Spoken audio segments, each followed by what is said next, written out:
In the mid-1970s, there was a wide receiver who played for the West Virginia Mountaineers under Coach Bobby Bowden by the name of Danny Buggs. I'm going to talk about Danny Buggs and update you on where he's at today. So pull up a chair, sit back, relax, and let's talk about it. What is up, college sports fans, fellow members of Mountaineer Nation? This is Couz, and welcome into another edition of Couz's Corner. Pull that chair up or join me and grab a bar stool as I serve you up another shot of top shelf college football content. That's right. Trying something a little different today. I'm sitting on a bar stool bringing you this episode of Couz's Corner. Thought it'd be a kind of a different touch for you, a different view. And, last year, I started a series called Where Are They Now? Talked about former Mountaineer quarterback for Childress. And I had planned on doing more in that series over time. And just to be honest with you, hadn't had a chance to do another one. But when I asked you what players you wanted me to talk about, one of the players that got brought up multiple times was Danny Buggs. So I decided for this episode, I was going to cover Danny Buggs. Danny Buggs is from Atlanta, Georgia. He played wide receiver at West Virginia from 1972 to 1974. He was a Kodak first-team All-American after the 1973 season. Danny Buggs was known for his blazing speed. He was actually a track star at West Virginia, and he was so fast, he actually ran a 9.55 100-meter dash at one time. And not only did he run a 9.5 500 meters, he did it in tennis shoes, not track shoes, and he didn't even warm up before he ran it. That's how fast this guy was. So he was known obviously for his big playability down the field with that speed. Was also a good punt returner for the Mountaineers, and he was, like I said, he was part of the West Virginia track and field team and had set nearly all West Virginia sprint records until James Jett came along in 1992 and broke many of those records. Danny Buggs is in the record books at West Virginia. Here are some of his career stats. He caught 86 balls for 1,796 yards for an average of 20.9 yards per catch, folks. 20.9 yards and 15 touchdowns. Now, 86 catches for 1,796 yards don't sound like a lot, but you got to remember this was back in the mid-'70s. They didn't pass the ball as much as they do today. Back then, they ran the ball more. It was the days of the I formation. It was more run-heavy type offenses back then. So in that day and time, those were big numbers, especially when you look at that yards per catch. And 15 touchdowns on only 86 catches is pretty darn remarkable. He also ran the ball 36 times for 553 yards for an average of 15.4 yards per run. I mean, that's crazy. And had 6 touchdowns on the ground for a total of 24 touchdowns. And like I said, he was also a great punt returner. When you look in the record books for West Virginia, here's where he ranks in several different categories. He's 21st all-time in receiving yards. And like I said, that's only with 86 catches. He's 15th all-time in receiving touchdowns, has the longest reception in WVU history at 96 yards. He's tied for second all-time with 3 punt return touchdowns. And, oh, by the way, he did it on only 40 attempts. He ran back 40 punts, and 3 of those came back for touchdowns. His longest punt return was 95 yards. He holds that record as well.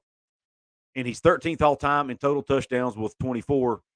He was inducted into the West Virginia Hall of Fame in 1995 and drafted in the 3rd round of the NFL draft in 1975 by the New York Giants.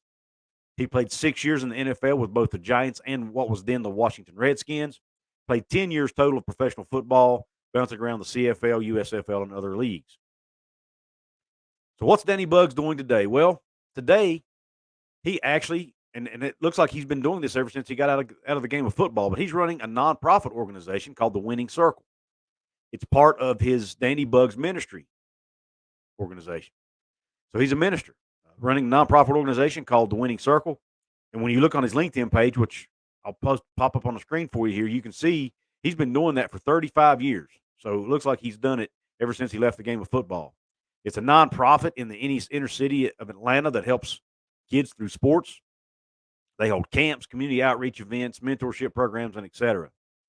Buggs is also an HBCU chaplain, author, and motivational speaker.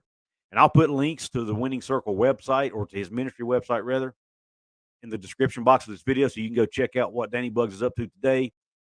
Places on there where you can make donations to the nonprofit organization if you want to, things like that to support his work. He's a guy that oftentimes gets overlooked by folks like myself and others in my generation and the younger generations because, we didn't get to see him play. We talk about people like Tavon Austin, Major Harris, Pat White, Kevin White, all these other great legendary players. But Danny Buggs may have been as good or better than any of those guys. But because, our generation that gets him play, he doesn't get mentioned as much. And he would be much higher in the record books if he played in an era where they threw the ball around. Imagine if Danny Bugs played in an air raid offense. I mean, he would be almost unstoppable with that kind of speed. He'd be unreal. But I want to hear your thoughts in the comment section, Couz's Corner family. What do you think about Danny Bugs? Where do you think he sits all time amongst West Virginia receivers? I'd like to hear your thoughts on that. Guys, also, don't forget to subscribe to this channel. I'm trying to get up to 5,000 subs. Also, please hit the thumbs up button if you like this video. And please share this out with your college sports loving friends, especially if they're a Big 12 fan or a West Virginia fan. And folks, if you want to grab something from my merch store, you can get a shirt just like the one I have on right now. If you are from the state of West Virginia or just want to celebrate the state of West Virginia and support my show, get you one of these West Virginia shirts with the JD outline on it. You can get them right there in my merch store. I've got it hoodies, t-shirts. I've got ball caps with this logo on it. I've got all kinds of products over there, mouse pads, coffee mugs, all kinds of different things. So go grab you something with this logo. And I've got other logos and designs to choose from as well. You can become a member of Couz's Corner by hitting the join button below. Take advantage of the perks that has to offer. You can check out the links in the description box for Fanatics, Venmo, PayPal, Cash App if you want to do that. Or you can make a one-time donation also through the Heart Thanks option right below the video here. It's a heart with a little dollar sign. With that being said, I really appreciate you tuning into this video. Hopefully, I'll have more of these Where Are They Now videos coming for you in the future. Drop a comment below, too. Let me know who you want me to do this next Where Are They Now video on. With that being said, I really appreciate your support. Thank you for tuning into this episode. And until the next one, Q Country Roads.